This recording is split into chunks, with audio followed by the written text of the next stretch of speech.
you doing? Good, how are you? Good to see you, man. Good to Please see have a seat. How we do? Wow. How we do at the lounge? I mean, not everybody knows how to get down for Fika, but we figured it out. Yeah.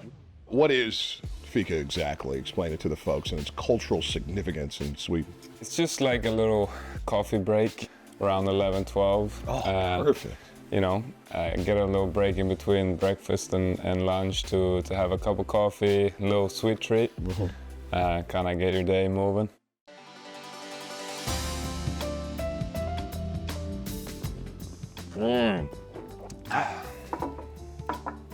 How about the pastries? Is there anything specific, or do we nail it? Or is Yeah, I think this cinnamon bun is very, you know, traditional, yeah, Swedish. It's warm too. I didn't anticipate that. A little less glazed than the American cinnamon bun. Yes. A little less sugar, but and then these cookies, childhood classic, and then the cake too. Like high school, we used to go through a bunch of these. Like That's what I was about to ask you. Do you participate in Fika as a kid, or is that more of a older adult thing in the middle of the workday? I mean, I think my grandparents were like, they're very strict that it's like has to be at 11 o'clock. Oh, so yes, you did as a kid. But I mean, sometimes I wasn't awake at 11, so I missed. Well, that was at the wake-up call. Yeah, I That might kind have been. of upset them a few times, but it's kind of just whenever you have time, really. Hometown. Is it Nacka? Am I saying that correctly? Yeah. Nacka, Sweden. Describe your childhood there. Pretty chill little area, like family style. I live like 10-minute walk from my school, so I just would walk to school and started practicing basketball at the school. So I would just stay there after school hours and practice basketball with you know, my dad and one of his best friends were coaches for us all young kids. He was a prominent basketball player. He played for the national team. What type of influence did that have on you? Was that simply the basketball, or was like hero worship type stuff because of what he had accomplished prior to? No, I think The opposite. The dad deflect. It wasn't any, like, I mean, obviously we didn't really know like what it meant. Like Right. we were just like, all right, cool. Yeah, Like, sounds awesome. He played basketball Send too. me some pictures. And you know, it wasn't until like my first year in college where I actually saw film of him playing like with the national team. Like I hadn't seen any film. Good old VHS. It was a YouTube Yeah, okay, good. conversion All right, there. I don't know, gotcha. but I mean, he taught us everything from the beginning. So. There is a story. There's some Pelle Larsson folklore about digging a hole in the ice and diving into it. You know, you just put a fishing pole in that thing. You just do that. What was the whole story behind that? No, it's just a thing like that's really common, I think, especially in the north where I went to high school. We all, like pretty much everyone got a sauna if it's really cold. They just go in the sauna and then you gotta cool off, do a little contrast. So you dig a hole in the ice, jump in the water. The original cold plunge. Yeah. You got it done. It was no concern for safety. It was just kind of what everybody did. No, it's safe. Like you can dig it around your ladder.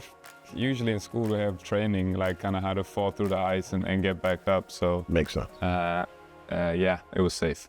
Let's get back to basketball. What's your earliest basketball memory, and is it a good one? Number one. Yeah, I think just like I was saying at my childhood school, like this tiny gym. You kind of run into the walls, like the line ends right by the wall. Yeah, I know those. And just like hanging around there when my brother's practicing, or like I had practice and then my brother was right after, so I just stick around, you know, watch them. Yeah, just hanging around there with my dad, brother, and his team. At 16, you moved 10 hours north? Yeah, 10-hour drive basically. Wow, what's the name of that town?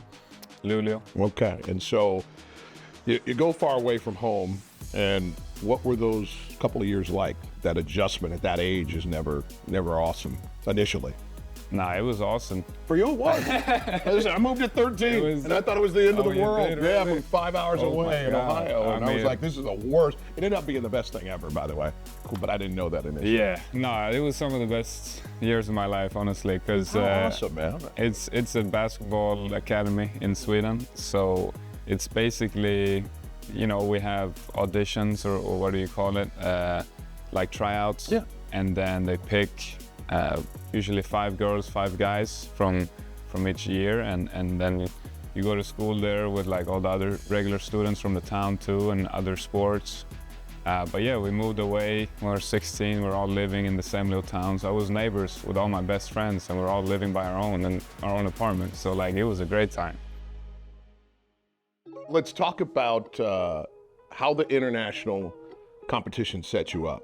You got decisions to make. You can be a pro in Europe at that age, but you decide, you know what, I'm gonna keep growing and developing, and you decide to head to these United States and play your first bit of college basketball at Utah.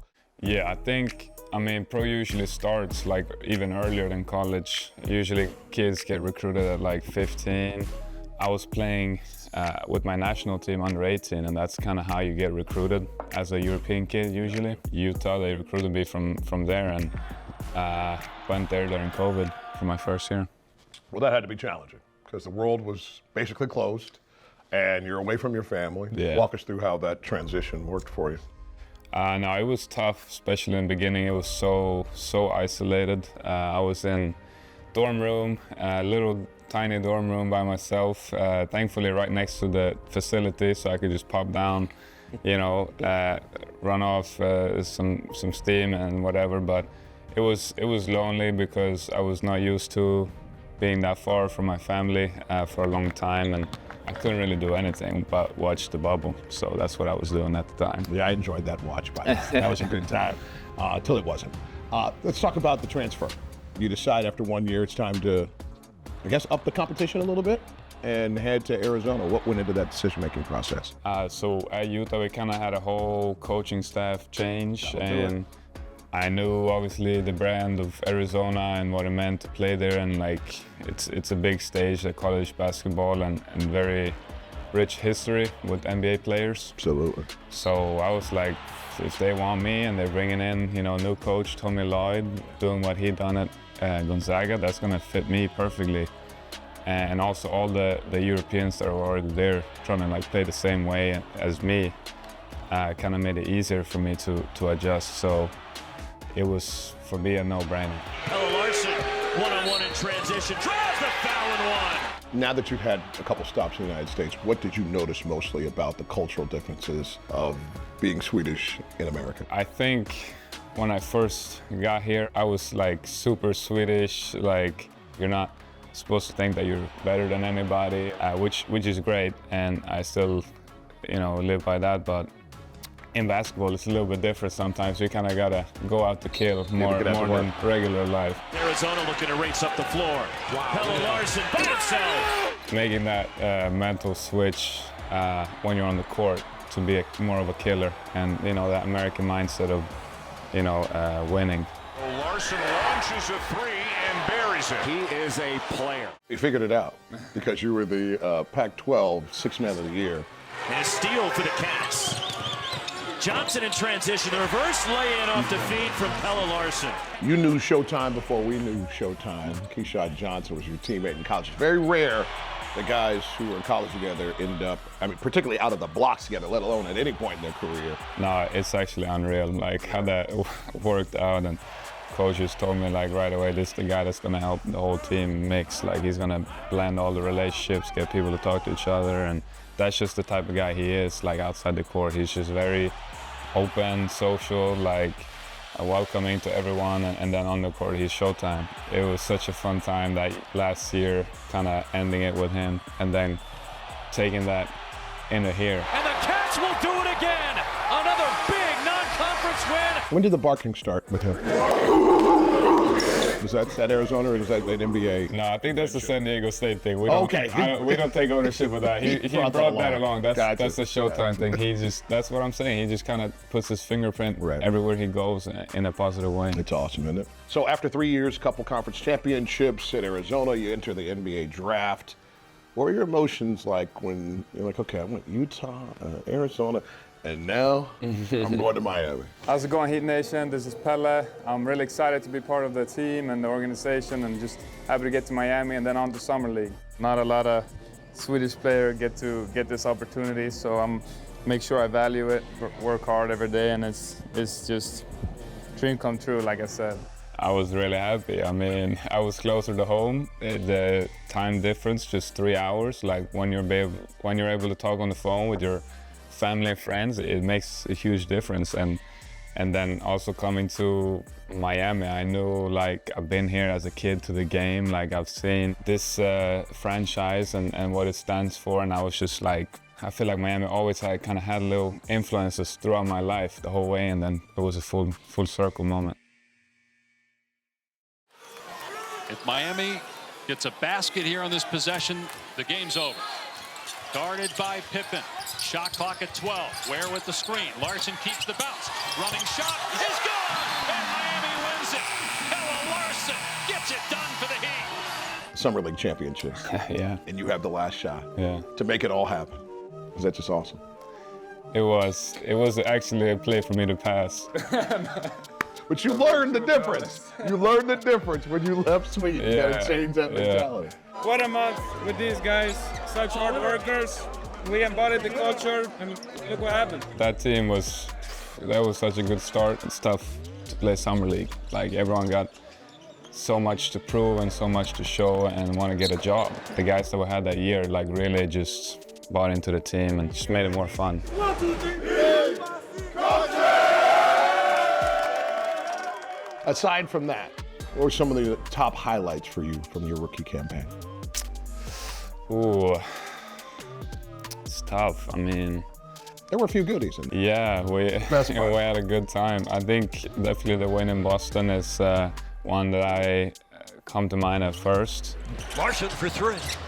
Kaboom! Pelle Larsson. Welcome to Boston, young man. They had beat us a few times and it didn't feel good, and the coaches... Never does around here, man.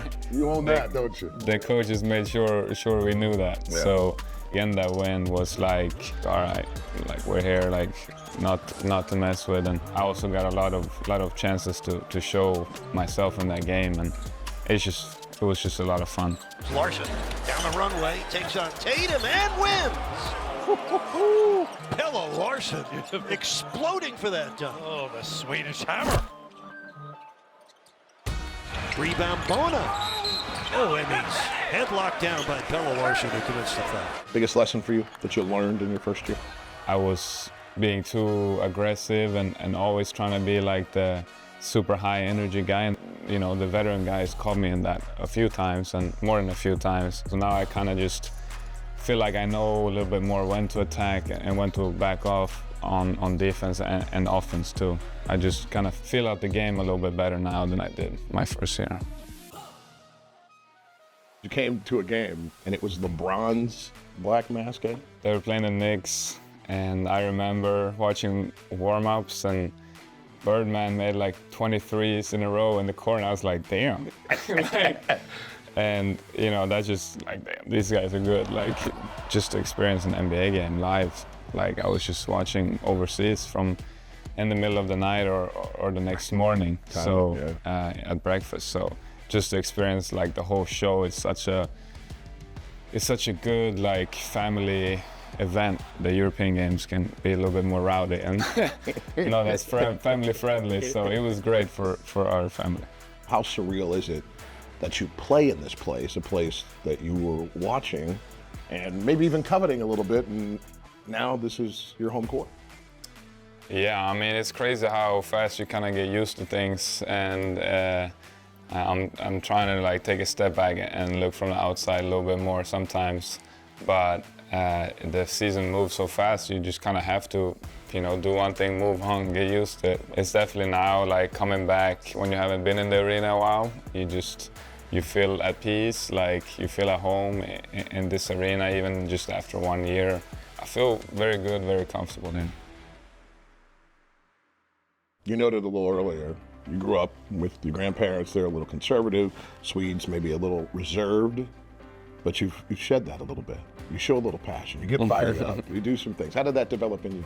In basketball, I've always been like that. Like, that's just from the start. Like, that's not something I really have had to work on, like my passion for the game. That's always been there. And that's maybe where I clashed with a lot of people, like when I was growing up in Sweden, because I was a little bit more competitive and, you know, more about winning than some kids or some coaches. And I was already thinking of steps ahead of what I wanted to do in my career, and maybe other kids were just there to get some exercise. And I was yelling at them. They got it though. But they helped me for sure become a better player in person, so all my teammates have a hand. Larsson went for the steal. Larsson diving to the floor. Oh, a little salt and pepper. Look at him hustle. Heat Nation has fallen in love with the way that you go about your business. The charges that you'll take, you'll defend anybody, you're diving on the hardwood to get the basketball whenever it's needed. Where did that tenacity come from? It's just kind of a few things that I picked up in college and all the different teams I've been on. Like, it's so easy to take a charge in college. It's ridiculous. Like, you kind of just fall and they call a charge. Here, I kind of have to take the hit. I kind of have to work for it a little bit harder. Yeah. Bumping into Larsson. Larsson in perfect position. It's just little things here and there you can do to, you know, kind of try to win those little battles and get closer to your goal. Oh, Pelle Larsson took a heavy hit. Draws an offensive foul. My.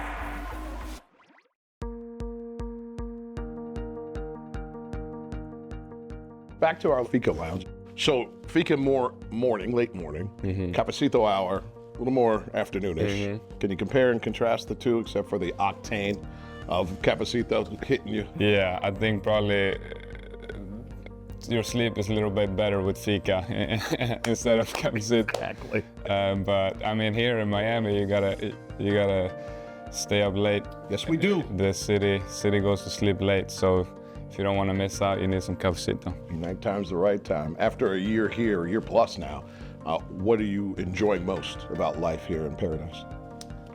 I mean, just that life, like just waking up, seeing the views and feeling, you know, the warmth and being able to get in the ocean on an off day. Like, it's amazing, and you just become so much more relaxed outside of basketball, and there's a lot of ways that you can disconnect and kind of have a reset for your mind, so everything is great. In many ways, Heat Nation is still getting to know you. Tell us something that we're not aware of. I like to cook. I cook a lot of food at home. You put that on the gram, though, didn't you? Yeah. Yeah. Swedish cooking. I mean, I'm mainly the sous chef. If I'm going to be honest. Okay. You're getting stuff together. I am a really good chef, but I also get a lot of orders at home, so I can take that role, you know, and I'm really good at it. Let's talk about Eurobasket over your summer from your first year to your second year. How big was that for you? How big was that for your country, the success that you guys ended up having? Yeah, basketball is growing in Sweden. It was an awesome time. Like, playing with your countrymen is special because everyone knows each other. Obviously, in Eurobasket, we made history being the first Swedish teams to advance from the group stage into the playoffs, and we haven't been in Eurobasket for 12 years, so just to qualify was a huge accomplishment, and then we've never advanced to the playoffs, so making it out of the group stage was a big celebration. Really proud of the team.